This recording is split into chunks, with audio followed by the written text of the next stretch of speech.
우리 11월 한 달을 찬양과 말씀과 기도로 시작하는 성광의 모든 성도님들 가운데 하나님의 은혜와 권능이 나타나실 수 있기를 주님의 이름으로 간절히 축원드립니다.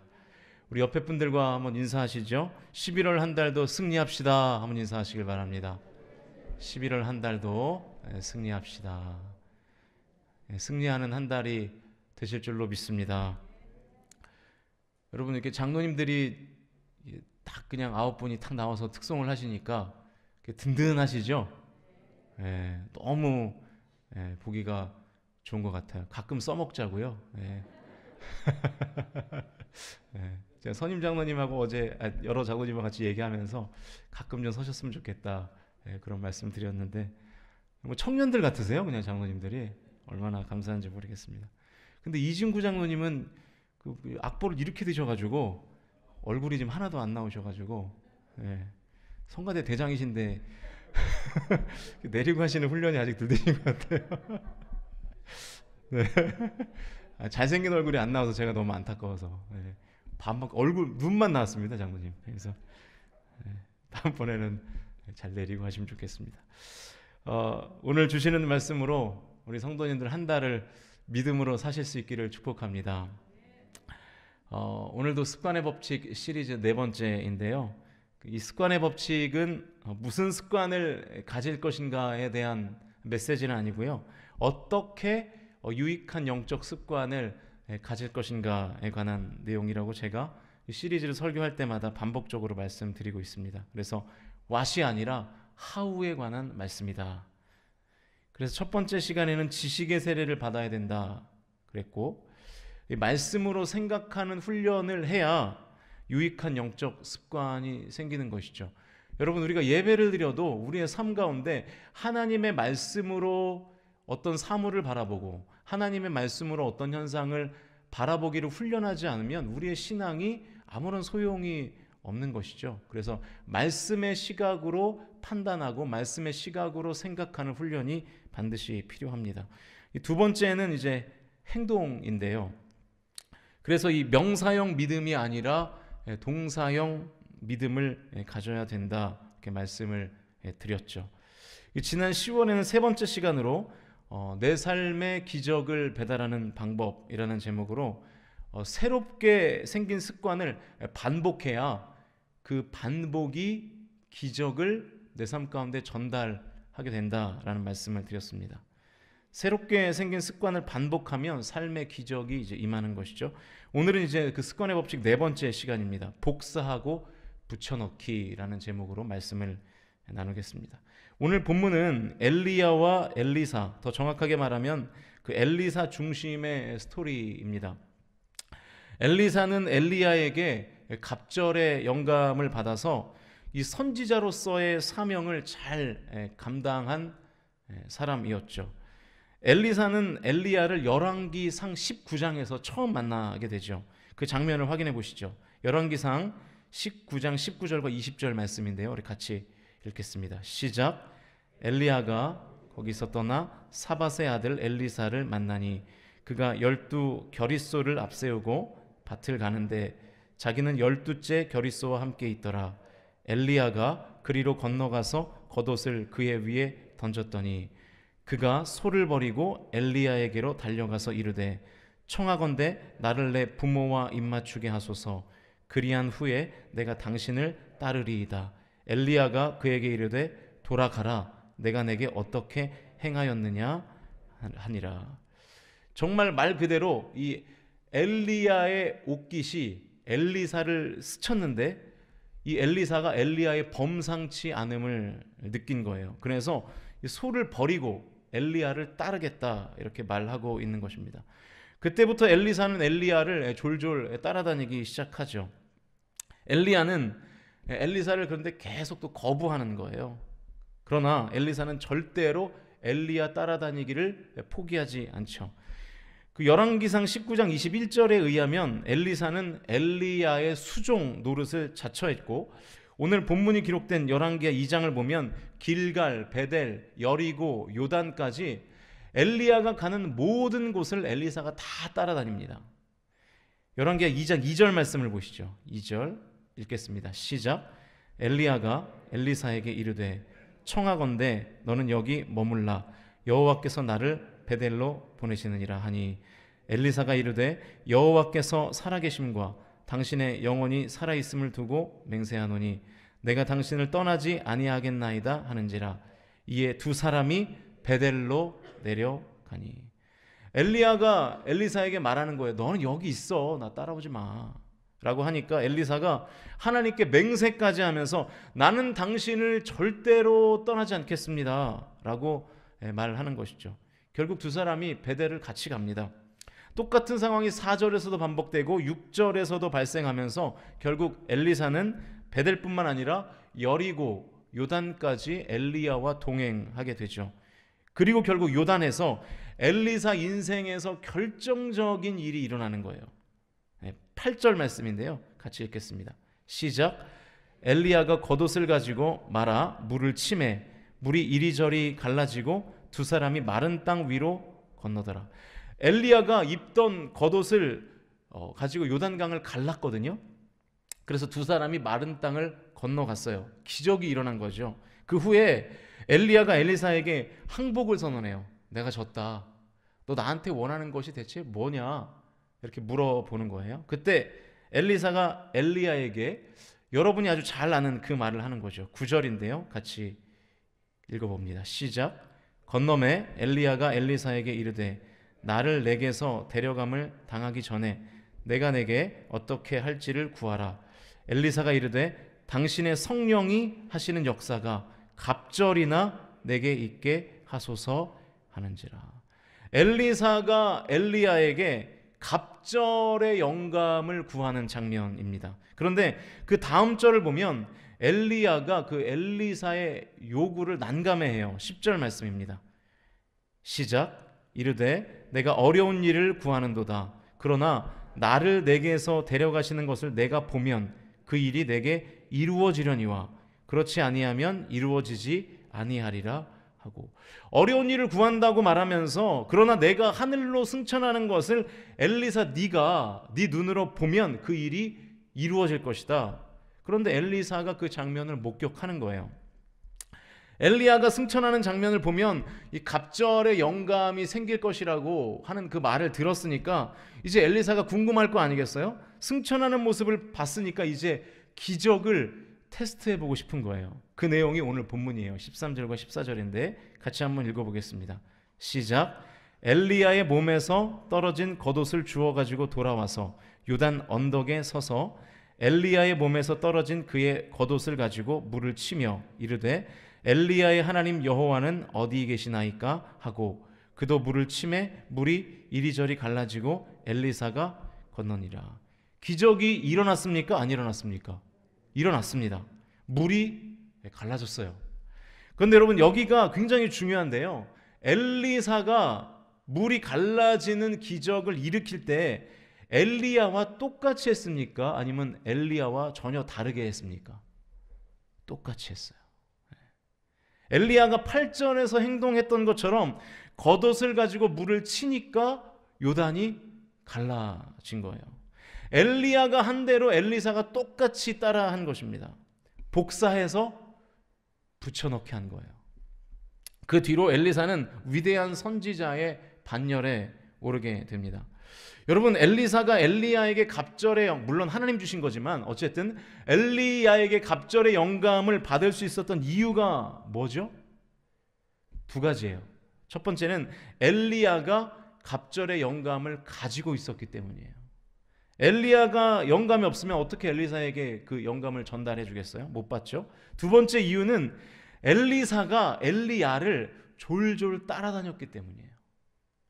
어디를 가든지 엘리사는 무조건 엘리야를 졸졸 따라다녔어요. 그래서 뭐 하나라도 배우기를 원했고 엘리야의 삶을 본받고 싶었고 엘리야의 능력을 전수받고 싶었던 것이죠. 심리학적으로는 이런 현상을 모델링이라고 합니다. 모델링. 어떤 모델을 정하고 그대로 따라하는 거예요. 그래서 그 내가 동경하는 그 모델의 수준까지 도달하는 것이죠. 물론 나중에는 이제 뛰어넘어야겠지만요. 그러면 그 모델이 가지고 있는 좋은 습관, 장점이겠죠. 그 좋은 습관, 그 장점이 어느 순간부터 나에게 복사되는 거예요. 여러분, 사실은 예수님과 제자들이 그 함께 동고동락하면서 예수님이 원하셨던 게 그거죠. 예수님의 삶을, 예수님의 생각을, 예수님의 가르침을 그냥 저절로 본받기를 원하는, 복사해서 붙이기를 원하는 어떤 의도가 예수님에게 있었던 것이죠. 물론 이 잘못되는 경우도 있습니다. 모델을 잘못 선정해서 이 잘못된 이 모델링을 하게 되면 이 나쁜 습관이죠. 이 단점을 학습하게 되고 그 단점을 복사해서 내 삶에 붙여넣기를 할 수도 있는 것이죠. 그래서 여러분, 모델을 잘 선택하는 것이 얼마나 중요한지 모릅니다.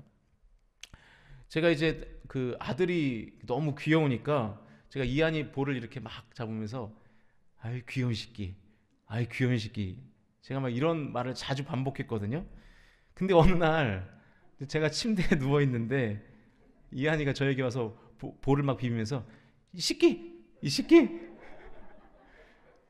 이러는 거예요.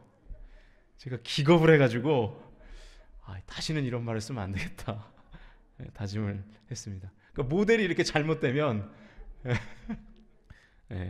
모델링을 잘못하게 되는 거죠. 여러분, 좋은 습관을 가지는 네 번째 방법은 모델링입니다. 좋은 습관을 가진 모델을 찾아서 그 모델의 습관을 복사하고 내 삶에 붙여넣기를 하는 거예요. copy and paste, 복사해서 붙여넣기를 하는 것이죠. 여러분, 저는 우리 교회 성도님들이 우리 교회 다음 세대들에게 좋은 모델이 되시기를 주님의 이름으로 축복합니다. 여러분의 신앙을 보고 굳이 뭘 가르치지 않아도 이렇게 해야 돼, 이때는 이렇게 하는 거야, 가르치지 않아도 여러분의 등 뒤를 보고 여러분의 삶을 보고 여러분의 다음 세대들이 그 모습을 보고 그대로 따라올 수 있다면 그 교회만큼 건강한 교회가 어디 있겠습니까? 자, 그러면 우리는, 지금 여기 모여있는 우리는 어떻게 이 복사해서 붙여넣기, 줄여서 복붙이라고 하는데 이 복붙할 대상을 어떻게 선정해야 될까요? 제가 여러분에게 두 가지의 권면을 드리고 싶습니다. 원론적인 적용입니다. 오해하시면 안 돼요. 원론적인 적용이에요. 첫 번째는 이 강단의 권위를 인정하고 모델링 하셔야 됩니다. 제가 정말 조심스럽게 말씀드리면 저와의 관계가 좋으셔야 돼요. 담임 목사와의 좋은 관계를 유지하셔야 됩니다. 왜냐하면 어쩔 수가 없습니다. 그게 신앙생활에서 절대적인 퍼센테이지를 차지하고 있기 때문에. 그래서 여러분, 담임 목사와의 관계가 좋아서 신앙생활을 잘하는 성도들도 많고 담임 목사와의 관계가 좋지 않아서 교회를 떠나는 경우도 굉장히 많죠. 누구의 잘못인지는 둘째 문제고요. 그래서 저와 관계가 좋아야 되고 저와 친밀해야 되고요. 또 친밀한 가운데에도 하나님의 말씀을 전하는 사역자로서의 권위를 인정하셔야 됩니다. 물론 전제가 있어요. 제가 하나님의 말씀을 전하는 사역자로 온전히 서 있을 때 얘기해요. 온전히 서 있을 때. 그건 이제 제가 감당해야 될 몫이죠. 담임 목사와 불편한 관계에 있는 상태에서 신앙생활을 제대로 한다는 것은 거의 불가능합니다. 제가 이 강단에서 제일 많이 말씀을 전하는 사람이잖아요. 근데 저와의 관계가 틀어져 버리면 제가 전하는 말씀이 여러분에게 전혀 유익이 되지 못하는 것이죠. 그렇게 해서 어떻게 신앙생활을 하겠습니까? 말이 안 되는 거죠. 여러분, 이 강단에서 선포되는 말씀이 언제 안 들릴까요? 그런 생각 안 해보셨죠? 언제 그 말씀이 안 들리게 될까요? 아무리 설교가 좋아도 관계가 깨지면 그 메시지가 안 들리는 것이죠. 관계가 좋고 친밀해야 설교가 들리는 것입니다. 그래서 엘리야를 길갈로도 쫓아다니고 베델로도 쫓아다니고 여리고로, 요단으로 쫓아다닌 거예요. 친밀해지려고요. 여러분, 제가 SNS 하는 거 아시죠? 우리 교회 계정으로. 모르시는 분들도 계시는 것 같은데 그거 왜 할까요? 제가 심심해서? 저를 막 드러내고 싶어서? 그게 아니고요. 그런 매체를 통해서나마 조금이라도 여러분들에게 다가가고 싶어서 제 삶을 좀 공개하면 여러분이 그래도 저와의 좀 친밀감을 좀 느끼시지 않겠어요? 그래야 이 저를 통해서 선포되는 하나님의 말씀이 한 글자라도 여러분의 귀에 들리기 때문에 제가 그렇게 하는 겁니다. 저도 그거 안 하고 싶어요. 저도 힘들어요. 바쁘고. 네. 첫 번째는 뭐냐면 친밀함이에요. 친밀함. 또 하나는 이제 조금 전에 말씀드렸던 권위인데요. 하나님의 말씀이 선포되는 이 강단의 권위를 성도님들이 인정해야 이 강단에서 선포되는 말씀이 들리는 것입니다. 이게 무너지면 신앙은 저절로 쇠퇴하게 되어 있습니다. 제가 아주 상식적인 가정을 하나 해드릴게요. 여러분, 나를 고용한 사장의 말이 나에게도 권위가 있을까요? 아니면 내가 고용한 직원의 말이 나에게도 권위가 있을까요? 무슨 말인지 못 알아들으시겠어요? 그러니까 내가 직원이고 사장이 따로 있어요. 그러면 사장이 나한테 하는 말이 권위가 있을까요? 아니면 내가 사장이고 직원이 있어요. 직원이 나한테 하는 말이 권위가 있을까요? 그렇죠. 사장이 나한테 하는 말이 권위가 있죠. 그럼 담임 목사인 저는요? 여러분이 저를 고용하셨죠? 그런 것도 같고 아닌 것도 같고 여러분이 저에게 월급 주시죠? 맞아요? 대답을 못 하시네. 그렇게 생각되는 순간 이 강단의 권위는 어떻게 되겠까요? 무너져 내리는 거예요. 내가 월급 주는 직원의 설교가 들리겠어요? 안 들리죠. 아, 애쓰네. 월급 준값 하네. 오늘은 월급 준값을 못 하네. 여러분, 제가 어떻게 월급 준값 하고 있습니까? 그래서 교역자들이 교회에서 받는 어떤 뭐라 그래요? 그런 거를 월급이라고 하지 않고 뭐라 그러죠? 사례비라고 하는 거예요. 사례비. 그러니까 여러분, 교역자들의 생활비는 하나님이 주시는 것인 줄로 믿습니다. 우리 안에, 우리 공동체 안에 이게 합의되지 않으면 이 강단에서 선포되는 말씀이 들릴 리가 없어요. 절대로 안 들립니다. 교회에서의 사례가 월급이라는 단어로 공공연하게 통용되는 순간 이 강단의 권위는 땅에 떨어지고요. 이 강단에서 선포되는 하나님의 말씀은 더 이상 안 들리게 되는 거예요. 내가 월급 주는 직원이 하는 얘기가 어떻게 들리겠습니까? 그러면 성도들의 영적 건강이 손상되는 것이죠. 물론 제가 전제가 있다고 분명히 말씀드렸습니다. 제가 성도님들이 신뢰하고 따를 수 있는 목회자가 먼저 되어야 하겠죠. 그게 분명히 우선입니다. 그래야 성도님들이 저를 통해서 말씀하시는 하나님을 복사해서 붙여넣기 할 수 있는 것이죠. 제가 그렇게 사역하고 있다면 성도님들도 담임 목사의 권위를 인정하고 친밀해지기를 노력하셔야 됩니다. 제 방에도 좀 자주 놀러 오시면 좋겠는데 뭐 들어오라 그러면 뭐 들어오시질 않아요. 왜 그런지 모르겠어요. 그렇게 하시기를 축복합니다. 네. 여러분, 또 오해하시면 안 돼요. 제가 지금 권위를 인정 못 받아서 지금 이런 설교를 하는 게 아니에요. 원론적인 얘기를 하는 거예요. 원론적인 얘기. 담임 목사가 젊음에도 불구하고 성도님들이 담임 목사의 권위를 지금 너무나 잘 인정해주고 계세요. 당회는 뭐 두말할 것도 없고요. 너무나 다들 잘 해주고 계시는데 저 원론적인 메시지를 드리는 거예요. 우리 교회가 그렇게 나아가야 된다는 말씀을 드리는 겁니다. 그리고 또 한 가지 권면은 유익한 영적 습관을 가진 사람들과의 교제권입니다. 그게 너무나 중요해요. 만만치 않게 중요한 것이 이 교제권의 부분이에요. 배울 수 있는 교우들을 자주 만나서 교제하는 것이 필요하다는 거예요. 그래서 복사해서 붙여넣기를 해야 되는 것이죠. 우리 교회의 어떤 가정은 이 같은 교제권에 있는 다른 가정을 막 권면해요. 그래서 함께 영적으로 신앙생활을 할 수 있도록 돕는 가정들이 있어요. 그러니까 얼마나 건강한 가정이고 얼마나 이 모델이 되는 가정인지 모르겠어요. 같이 기도하자 그러고 일어나면 같이 기도해야 된다 그러고 이렇게 서로 권면하면서 서로가 모델링을 하는 거예요. 그런 교회가 잘 되는 교회고 좋은 교회고 부흥하는 교회가 될 줄로 믿습니다.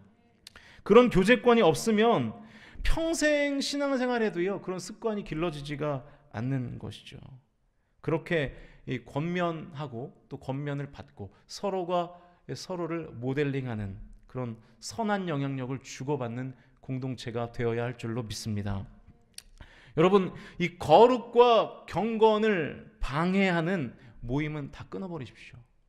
설마 그것이 교회 안의 모임이라고 할지라도 끊으세요. 교회 욕이나 하고 그런 모임은 우리가 그 모임 안에 있을 필요가 없습니다. 원망, 불평, 비방, 수근수근하는 사람들을 복사해서 내 삶에 붙여넣게 하면 나만 손해예요. 나만 손해. 나만 하나님께 책만 받는 것이죠. 그러니까 가까이 있으면 자꾸만 복사하고 싶거든요. 사람의 습성이. 그러니까 멀리 하셔야 하는 것이죠. 신앙생활을 정말로 진지하고 성실하게 하기 위한 교회 안에 모임이 필요합니다. 그런 모임에는 적극적으로 들어가세요. 적극적으로. 그래서 서로가 서로를 모델링함으로 복사하고 붙여넣기 할 수 있는 이 작은 공동체들이 잘 세워지면 우리 교회는 건강한 교회가 되고 부흥하는 교회가 될 수 있을 줄로 믿습니다. 저와 여러분이 그렇게 믿으실 수 있기를 주님의 이름으로 축복합니다. 습관의 법칙 네 번째는 모델링이에요. 유익한 영적 습관을 복사하고 붙여넣기 할 수 있는 그 인식과 환경을 만드실 수 있기를 주님의 이름으로 간절히 축원드립니다.